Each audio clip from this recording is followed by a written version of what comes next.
আসসালামু আলাইকুম রহমতুল্লাহি ওবরকাতুহ।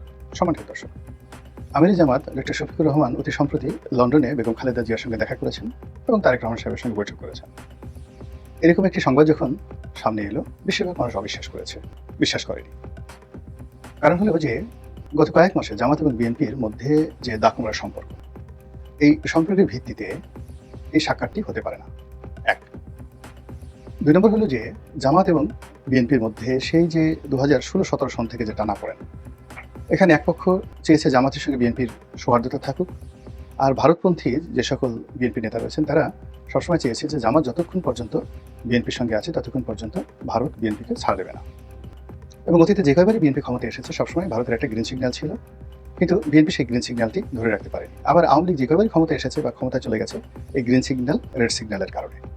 তো এটা বিএনপি খুব ভালো করে বুঝে, কিন্তু কেন জানি সবাই বলছিলেন যে বেগম জিয়া যেমন জামাতের প্রতি দুর্বলতা রয়েছে, তার চেয়ে জনাব তারেক রহমান সাহেবের দুর্বলতা অনেক অনেক বেশি। ফলে এই দলের মধ্যে যারা ভারতপন্থী রয়েছেন তাদের শত আপত্তি থাকা সত্ত্বেও 2018 সন পর্যন্ত জামাত এবং বিএনপির মধ্যে বন্ধুত্ব সুদৃঢ় ছিল এবং তারা একসঙ্গে ইলেকশন করেছে।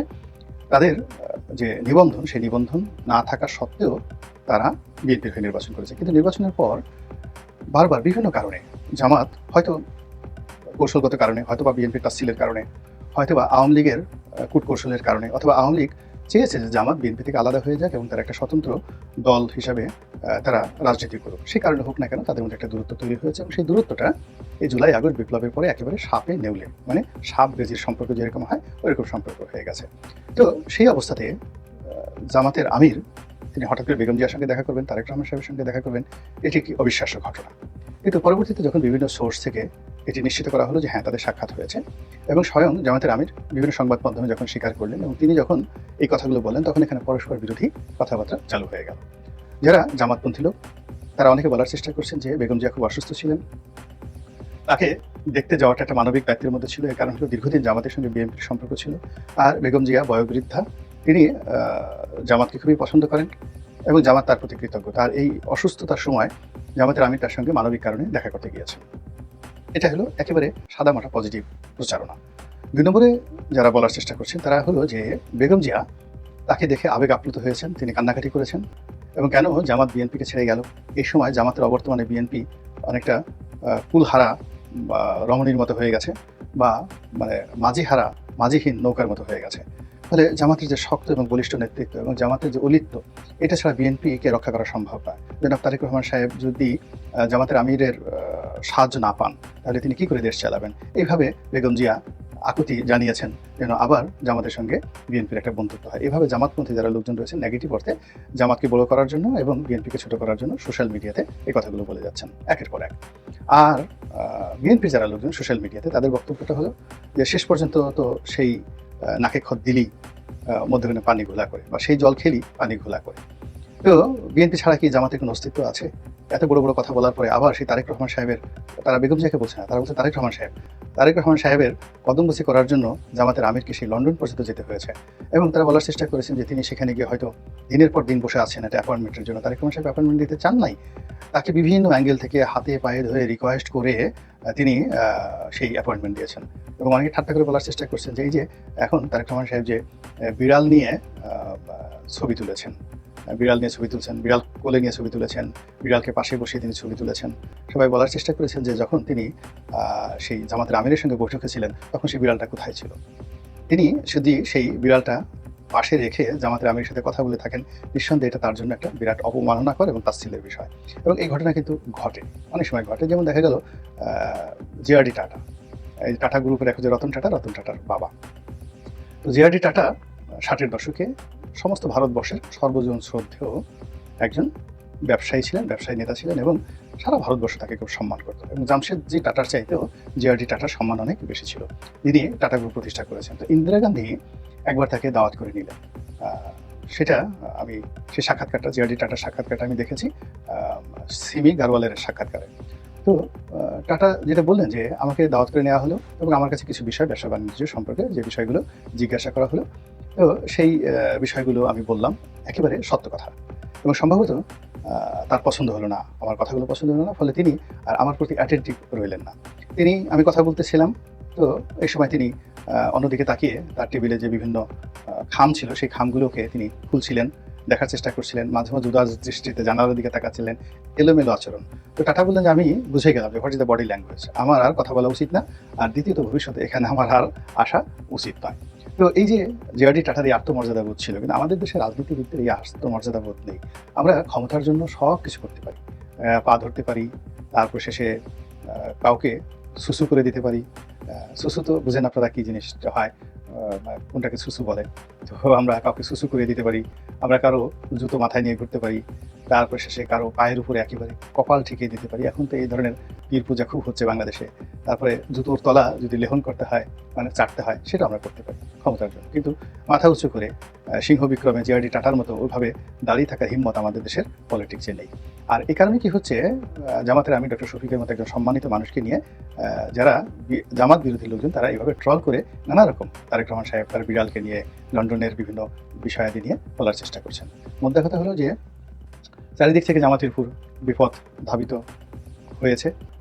সরকারের সাথে তার সম্পর্ক ভালো নেই, ক্যান্টনমেন্টের সাথে তার সম্পর্ক ভালো নেই, পশ্চিমাদের খড়ক আসছে এবং পশ্চিমারা জঙ্গিবাদ দমনের জন্য এই ইউনূস সরকারের উপরে যে চাপ প্রয়োগ করবে জঙ্গিবাদ দমনের জন্য, এবং সেই চাপটি সবার আগে জামাতের উপর আসবে।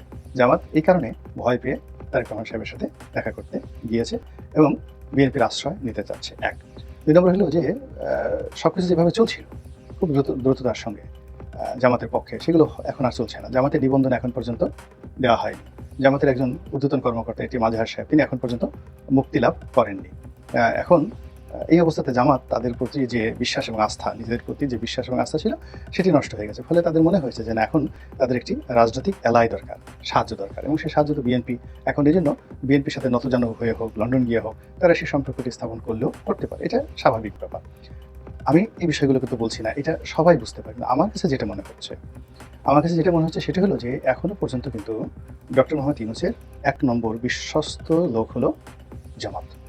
তো ডক্টর মোহাম্মদ ইউনূসের পক্ষ থেকে যদি কোনো প্রস্তাব থাকে, কোনো গোপন মেসেজ থাকে, সেই গোপন প্রস্তাব এবং গোপন মেসেজ নিয়ে সরকারের পক্ষ থেকে জামাতের আমির যদি তারেক রহমান সাহেবের কাছে যান, আমার কাছে এটা খুব আশ্চর্যজনক বলে মনে হবে না, হতে পারে। আর এটার পক্ষের যুক্তি হলো যে যেখানে বিএনপির অনেক বড় বড় নেতা অহরহ ইংল্যান্ডে যাচ্ছেন তারেক রহমান সাহেবের সাথে দেখা করার জন্য, কিন্তু তারেক রহমান সাহেবের সঙ্গে তারা দেখা করতে পারছে না। অনেক বড় বড় নেতা 8 দিন 10 দিন হোটেলে থেকে তারপরে অল্প সময়ের জন্য তারেক রহমান সাহেবের সাথে একটা ছবি তুলে দেখা করে তারপরে চলে আসছেন।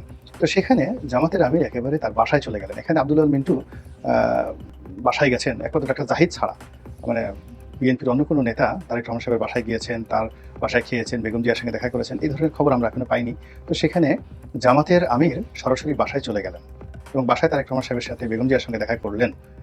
এটা যদি সরকারের পক্ষ থেকে, ডক্টর ইউনূসের পক্ষ থেকে কোনো এরকম ইম্পর্টেন্ট মেসেজ না থাকতো, তাহলে জামাতের আমিরকে এই মুহূর্তে প্রিভিলেজ দেওয়ার মতো বা গুরুত্ব দেওয়ার মতো অবস্থা সৃষ্টি হয়নি। তারেক রহমান সাহেব সেটা করতেন না, আমার কাছে সেটা মনে হচ্ছে।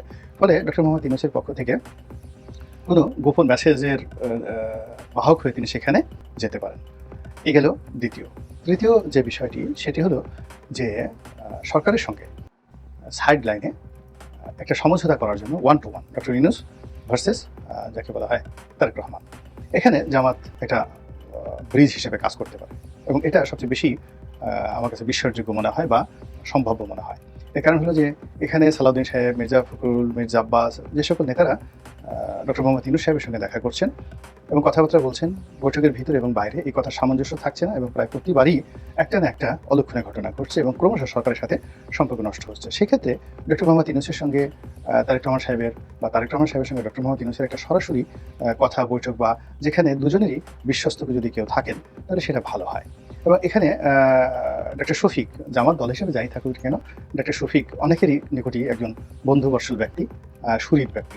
2 নম্বর হলো সিলেটে তার একটা কানেক্টিভিটি রয়েছে এবং এই মুহূর্তে যুক্তরাজ্য বিএনপির যিনি সভাপতি তিনি একজন সিলেটের ভদ্রলোক, তার সঙ্গে আমির সাহেবের ভালো সম্পর্ক থাকতে পারে, আমির জামাতের ভালো সম্পর্ক থাকতে পারে এবং সেই সুবাদে এই বৈঠকটি একেবারে ঘরোয়া পর্যায়ে হয়ে যেতে পারে। ঘটনা যাই হোক না কেন, এটা রাজনীতি এবং রাজনীতির একটা কূটকৌশল এবং সেই কূটকৌশলে এখন আমরা এরকম একটা ত্রিভুজের মধ্যে এসে পৌঁছে গেছি। 3 দিক থেকে যে চাপ আসছে, সে চাপে যা কিছুই হোক না কেন খুব দ্রুত যে ভালো কিছু একটা হবে, সন্তোষজনক কিছু একটা হবে বা উইন উইন সিচুয়েশন, জামাতের লাভ হবে, বিএনপির লাভ হবে, তারপরে শেষে যাকে বলা হয় ডক্টর মোহাম্মদ ইউনূসের লাভ হবে, এর 1% সম্ভাবনা নেই। সম্ভাবনাটা কেন নষ্ট হচ্ছে? এর কারণ হলো সেই যে 1/11 থেকে আজ অবধি দেশের সব কিছু কিন্তু উল্টো স্রোতে চলছে। 2009 থেকে আওয়ামী লীগকে দায়ী করেন, তার আগে 3 বছর আপনি 1/11 সরকারকে দায়ী করেন। তার আগে সেই 2001 থেকে 2006 ওই সময় হাওয়া ভবন সংশ্লিষ্ট যে সমস্ত লোকজন ছিল তাদেরকে দায়ী করেন। ক্রমশ যে ক্ষতগুলো তৈরি হয়েছে সেই ক্ষতগুলো মানবিকতায়, চিন্তা চেতনায়, চরিত্রে, আচার আচরণে, ব্যক্তিত্বে, সততায়, ন্যায়নিষ্ঠতায়, অমানবিকতায়, অশিষ্টাচারে আমরা যে বড় বড় গর্তগুলো তৈরি করেছি, এই গর্তগুলো ভরাট না হওয়া পর্যন্ত এই জমিনে শান্তির বাতাস বইবে না। আল্লাহ আমাদের সবাইকে হেদায়েত দান করুন এবং হেফাজত করুন। আসসালামু আলাইকুম ওয়া রাহমাতুল্লাহি ওয়া বারাকাতুহু।